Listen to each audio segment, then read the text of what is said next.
ಬೇಡ, ವಿರಾಟ್ ಕೊಹ್ಲಿಗೆ ಬ್ಯಾಟಿಂಗ್ ಕ್ರಮಾಂಕ ಆರಿಸಿದ ಮೊಹಮ್ಮದ್ ಕೈಫ್. ಪ್ರಸ್ತುತ ನಡೆಯುತ್ತಿರುವ 2024ರ ಐಸಿಸಿ ಟಿ20 ವಿಶ್ವಕಪ್ ಟೂರ್ನಿಯಲ್ಲಿ ಭಾರತ ತಂಡದ ಮಾಜಿ ನಾಯಕ ವಿರಾಟ್ ಕೊಹ್ಲಿ ಆರಂಭಿಕ ಬ್ಯಾಟ್ಸ್ಮನ್ ಆಗಿ ವೈಫಲ್ಯ ಅನುಭವಿಸಿದ್ದಾರೆ. ಪಂದ್ಯಗಳಲ್ಲಿ ಕೇವಲ 5 ರನ್ಗಳನ್ನು ಮಾತ್ರ ಗಳಿಸಿದ್ದು, 2 ಅಂಕಿ ವೈಯಕ್ತಿಕ ಮೊತ್ತವನ್ನು ಕಲೆ ಹಾಕುವಲ್ಲಿ ಎಡವಿದ್ದಾರೆ. ಅಂದಹಾಗೆ, ಶನಿವಾರ ನಡೆಯುವ ಕೆನಡಾ ವಿರುದ್ಧ ಪಂದ್ಯದಲ್ಲಿ ವಿರಾಟ್ ಕೊಹ್ಲಿ ಅವರು 3ನೇ ಕ್ರಮಾಂಕದಲ್ಲಿ ಬ್ಯಾಟ್ ಮಾಡಬೇಕೆಂದು ಮಾಜಿ ಕ್ರಿಕೆಟಿಗರು ಸಲಹೆ ನೀಡಿದ್ದಾರೆ.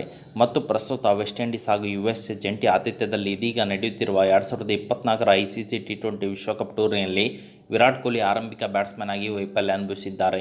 ಈ ಕಾರಣದಿಂದಾಗಿ ವಿರಾಟ್ ಕೊಹ್ಲಿ ಮುಂದಿನ ಪಂದ್ಯದಲ್ಲಿ 3ನೇ ಕ್ರಮಾಂಕದಲ್ಲಿ ಆಡಬೇಕೆಂದು ಮಾಜಿ ಬ್ಯಾಟ್ಸ್ಮನ್ ಮೊಹಮ್ಮದ್ ಕೈಫ್ ಆಗ್ರಹಿಸಿದ್ದಾರೆ. ಕಳೆದ 2024ರ ಇಂಡಿಯನ್ ಪ್ರೀಮಿಯರ್ ಲೀಗ್ ಟೂರ್ನಿಯಲ್ಲಿ ರಾಯಲ್ ಚಾಲೆಂಜರ್ಸ್ ಬೆಂಗಳೂರು ತಂಡದ ಪರ ವಿರಾಟ್ ಕೊಹ್ಲಿ ಅವರು ಆರಂಭಿಕ ಬ್ಯಾಟ್ಸ್ಮನ್ ಆಗಿ 15 ಇನ್ನಿಂಗ್ಸ್ಗಳಿಂದ 741 ರನ್ ಕಲೆ ಹಾಕಿದ್ದರು. ಆ ಮೂಲಕ ಟೂರ್ನಿಯಲ್ಲಿ ಅತಿ ಹೆಚ್ಚು ರನ್ ಗಳಿಸಿದ ಬ್ಯಾಟ್ಸ್ಮನ್ ಎನಿಸಿಕೊಂಡಿದ್ದರು.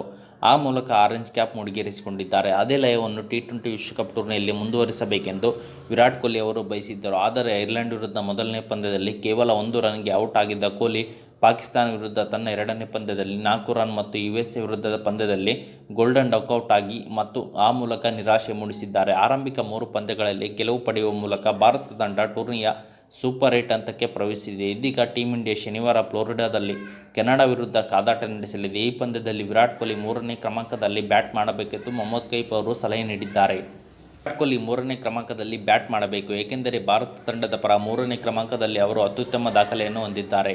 ಯುಎಸ್ಎನಲ್ಲಿ ಸ್ವಿಂಗಿಂಗ್ ಕಂಡೀಷನ್ನಲ್ಲಿ ಇದೆ. ಈ ಕಾರಣದಿಂದಾಗಿ ಹೊಸ ಚೆಂಡಿನಲ್ಲಿ ಬ್ಯಾಟ್ ಮಾಡುವುದು ಕಠಿಣ. ಹಾಗಾಗಿ ವಿರಾಟ್ ಕೊಹ್ಲಿ ಇಂಥ ಕಂಡೀಷನ್ನಲ್ಲಿ ಸ್ವಲ್ಪ ಸಮಯವನ್ನು ತೆಗೆದುಕೊಳ್ಳಲಿದ್ದಾರೆಂದು ನಂಬಿದ್ದೇನೆ. ಮೈದಾನದಲ್ಲಿ ಹೊರಗೆ ಅವರು ತಮ್ಮ ಆಟವನ್ನು ವಿಶ್ಲೇಷಣೆ ಮಾಡಲಿದ್ದಾರೆ ಎಂದು ಹೇಳಿದ್ದಾರೆ. ಉತ್ತಮ ಉದಾಹರಣೆ ಏನೆಂದರೆ, ವಿರಾಟ್ ಕೊಹ್ಲಿ ವಿಕೆಟ್ ಒಪ್ಪಿಸಿದ ಬೌಲರ್ ಸೌರಭ್ ನೇತ್ರಾವಳ್ಕರ್ ಅವರನ್ನು ಈ ಹಿಂದೆ ಎಂದಿಗೂ ಎದುರಿಸಿಲ್ಲ. ತಮ್ಮ ಮೊಟ್ಟಮೊದಲ ಎಸೆತದಲ್ಲೇ ಡ್ರೈವ್ ಹೊಡೆಯಲು ಪ್ರಯತ್ನ ನಡೆಸಿದರು, ಆದರೆ ವಿಕೆಟ್ ಕೀಪರ್ ಕ್ಯಾಚಿತ್ತರು. ಅಂದಹಾಗೆ, ಮೈದಾನದ ಹೊರಗೆ ಕುಳಿತುಕೊಂಡು ವಿರಾಟ್ ಕೊಹ್ಲಿ ಪಿಚ್ ಹೇಗೆ ವರ್ತಿಸಲಿದೆ, ನಾನು ಏನು ತಪ್ಪು ಮಾಡಿದೆ ಎಂಬ ಬಗ್ಗೆ ವಿಶ್ಲೇಷಣೆ ಮಾಡಲಿದ್ದಾರೆ ಎಂದು ತಿಳಿಸಿದ್ದಾರೆ.